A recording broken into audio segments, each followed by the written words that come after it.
If you have an ordinary or dull photo, you can use this prompt to transform it into a sunset scene, just like the one you see here.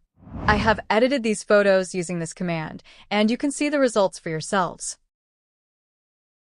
To do this, open the ChatGPT app and tap the plus icon plus at the bottom.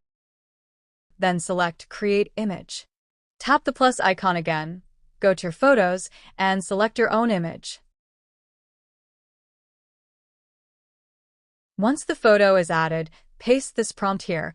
I will tell you later in the video where you can copy this command from. Now, click the arrow at the bottom to start generating our image. It takes a bit of time, so please wait a moment. And now, our image is ready. Simply tap on it and select Save at the top. To get this prompt, go to the description below the video and just copy it from there. Let me know in the comments what you think of this experience, and I'll see you in a new video.